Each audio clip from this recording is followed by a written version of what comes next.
Quick 25ಗೆ ಸ್ವಾಗತ. ನಾನು ಮಧುಶ್ರೀ. ಈ ಹೊತ್ತಿನ ಪ್ರಮುಖ 25 ಸುದ್ದಿಗಳನ್ನು ಕ್ವಿಕ್ ಆಗಿ ನೋಡೋಣ. ಡಿವೈಡರ್ಗೆ ಕಾರು ಡಿಕ್ಕಿ ಹೊಡೆದು ಒಂದೇ ಕುಟುಂಬದ 3 ದುರ್ಮರಣಕ್ಕೀಡಾಗಿದ್ದಾರೆ. ವಿಜಯಪುರ ಜಿಲ್ಲೆ ಬಸವನ ಬಾಗೇವಾಡಿಯ ಮನಗೂಳಿ ಸಮೀಪದ ರಾಷ್ಟ್ರೀಯ ಹೆದ್ದಾರಿ 50ರಲ್ಲಿ ಅಪಘಾತ ಸಂಭವಿಸಿದೆ. ಬೆಂಗಳೂರಿನ ಯಶವಂತಪುರದಲ್ಲಿ ಟಿಪ್ಪರ್ ಲಾರಿ ಅಪಘಾತಕ್ಕೀಡಾಗಿದೆ. ಚಾಲಕನ ನಿಯಂತ್ರಣ ಕಳೆದುಕೊಂಡ ಟಿಪ್ಪರ್ ರಸ್ತೆ ವಿಭಜಕ ದಾಟಿ ಕಾಂಕ್ರೀಟ್ ಮಿಕ್ಸರ್ಗೆ ಡಿಕ್ಕಿ ಹೊಡೆದಿದೆ. ಹಿಂದಿನಿಂದ ವಾಹನಗಳು ಬಂದಿದ್ದರಿಂದ ದೊಡ್ಡ ಅನಾಹುತವೇ ಸಂಭವಿಸುತ್ತಿದೆ. ಬೆಂಗಳೂರಿನ ಬ್ಯಾಡ್ರಹಳ್ಳಿ ಭಾಗದಲ್ಲಿ 3 ದಿನಗಳ ಹಿಂದೆ ಕಾಣಿಸಿಕೊಂಡಿದ್ದ ಚಿರತೆಯ ಸುಳಿವಿಲ್ಲ. ಅರಣ್ಯ ಸಿಬ್ಬಂದಿ ಬೋನಿಟ್ಟು ರಾತ್ರಿ ಇಡೀ ಕಾದ್ರೂ ಚಿರತೆ ಪತ್ತೆಯಾಗಿಲ್ಲ.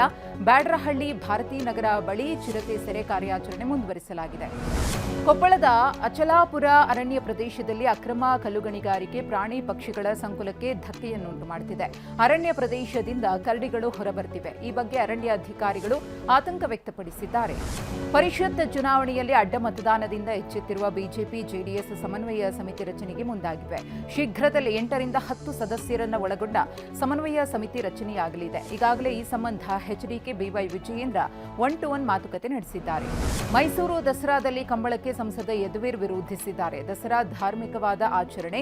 ಇದನ್ನ ಕರಾವಳಿಯ ಸಂಸ್ಕೃತಿಯ ಒಂದು ಭಾಗವಾದ ಕಂಬಳವನ್ನ ಮೈಸೂರು ದಸರಾಕ್ಕೆ ತಂದು ವಾಣಿಜ್ಯೀಕರಣ ಮಾಡುವುದು ಸರಿಯಲ್ಲ ಅಂತ ಅಭಿಪ್ರಾಯ ವ್ಯಕ್ತಪಡಿಸಿದ್ದಾರೆ.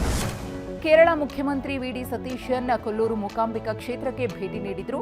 ಉಡುಪಿ ಜಿಲ್ಲೆಯ ಬೈಂದೂರು ತಾಲೂಕಿನಲ್ಲಿರುವ ಶ್ರೀ ಮೂಕಾಂಬಿಕಾ ದೇವಿಯ ವಿಶೇಷ ಪೂಜೆಯಲ್ಲಿ ಭಾಗಿಯಾದರು.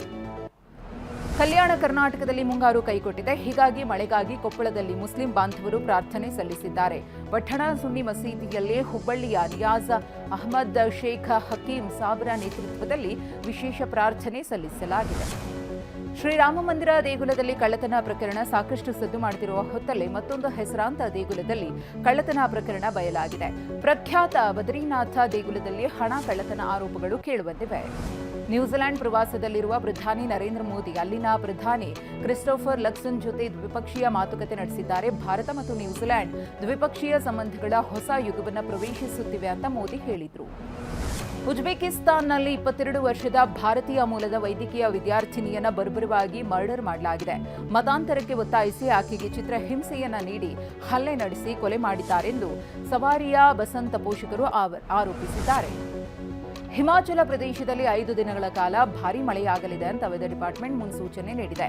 ಶಿಮ್ಲಾ, ಸಿರ್ಮೌರ್, ಸೋಲನ್, ಕಿನ್ನೌರ್, ಮಂಡಿ ಜಿಲ್ಲೆಗಳಲ್ಲಿ ವ್ಯಾಪಕ ವರ್ಷಧಾರೆ ಆಗಲಿದೆ ಅಂತ ಎಚ್ಚರಿಕೆ ನೀಡಲಾಗಿದೆ.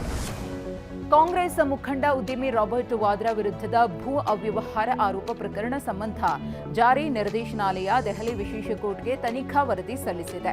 ಮುಚ್ಚಿದ ಲಕೋಟೆಯಲ್ಲಿ ಇಡಿ ವರದಿಯನ್ನು ಸಲ್ಲಿಸಿದೆ. ಕರಾವಳಿ ಚಿತ್ರದ ಟ್ರೇಲರ್ ಲಾಂಚ್ ವೇಳೆ ನಟ ಪ್ರಜ್ವಲ್ ದೇವರಾಜ್ ಫ್ಯಾನ್ಸ್ ಗಲಾಟೆ ವಿಚಾರವಾಗಿ ನಟಿ ಮೇಘನಾ ರಾಜ್ ಪ್ರತಿಕ್ರಿಯೆ ಕೊಟ್ಟಿದ್ದಾರೆ. ಪ್ರಜ್ವಲ್ ಜೊತೆ ಅವರು ನಿಂತು ಮಾತನಾಡಿದ್ದಾರೆ. ಅವರ ಸಿನಿಮಾ ಜರ್ನಿಯಲ್ಲಿ ಯಾವುದೇ ಕಪ್ಪು ಚುಕ್ಕೆ ಇರಲಿಲ್ಲ. ಪ್ರಜ್ವಲ್ ದೇವರಾಜ್ ಅದ್ಭುತ ವ್ಯಕ್ತಿ ಎಂದಿದ್ದಾರೆ. ಫಿಫಾ ಫುಟ್ಬಾಲ್ ಸೆಮಿಫೈನಲ್ಗೆ ಸ್ಪೈನ್ ಲಗ್ಗೆ ಇಟ್ಟಿದೆ. ಕ್ವಾರ್ಟರ್ ಫೈನಲ್ನಲ್ಲಿ ಬೆಲ್ಜಿಯಂ ತಂಡವನ್ನು 2-1 ಸೋಲಿಸಿದೆ. ಮಿಕೇಲ್ ಮೆರಿನೋ ಅವರ ಅದ್ಭುತ ಆಟದ ನೆರವಿನಿಂದಾಗಿ ವಿಶ್ವಕಪ್ ಇತಿಹಾಸದಲ್ಲೇ 2ನೇ ಬಾರಿಗೆ ಸ್ಪೇನ್ ಸೆಮಿಫೈನಲ್ ಪ್ರವೇಶಿಸಿದೆ. ಕ್ರಿಕೆಟಿಗ ಶುಭ್ಮನ್ ಗಿಲ್ ಮತ್ತು ಕ್ರಿಕೆಟ್ ಜೀವಂತ ದಂತಕಥೆ ಸಚಿನ್ ತೆಂಡೂಲ್ಕರ್ ಒಟ್ಟಿಗೆ ವಿಂಬಲ್ಡನ್ ಟೆನ್ನಿಸ್ ಪಂದ್ಯ ವೀಕ್ಷಣೆ ಮಾಡಿದ್ದಾರೆ. ಅಲೆಕ್ಸಾಂಡರ್ ಝೇವರ್ ಮತ್ತು ಅರ್ಥೂರ್ ನಡುವಿನ ಮೊದಲ ಸೆಮಿಫೈನಲ್ ಪಂದ್ಯ ನೋಡಿ ಖುಷಿಪಟ್ಟಿದ್ದಾರೆ.